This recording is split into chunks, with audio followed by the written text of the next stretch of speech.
We begin this half hour with the devastating effects of the world's pollution. Environmental pollution contributed to the premature deaths of about 9 million people in 2015.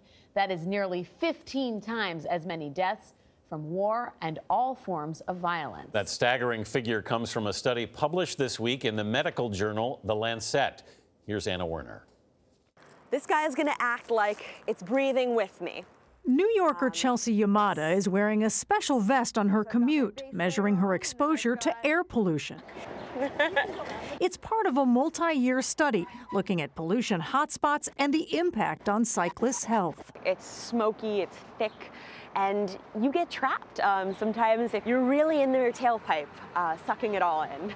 Despite recent efforts to curb pollution, a major new report from The Lancet shows more needs to be done. The study found more people died from exposure to dirty air than from health factors, including obesity, alcohol, and a high-sodium diet. Dr. Philip Landrigan of the Icahn School of Medicine at Mount Sinai. Most of these deaths are caused by chronic diseases, specifically by heart disease, stroke, lung cancer, chronic obstructive lung disease.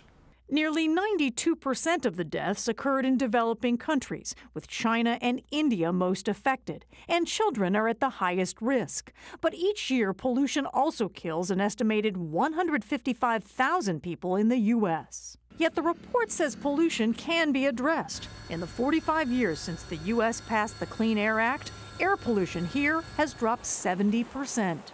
The control of pollution actually saves money because it prevents illness. It extends life. It helps the productivity of economies in the United States and in countries around the world.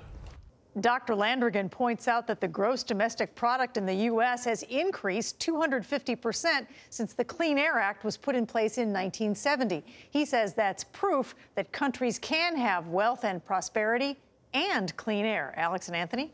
Boy, the drop in pollution in this country is pretty impressive, but I have to say I was really stunned by the degree to which pollution impacts people's health. Deadly. It is deadly stuff. Yeah.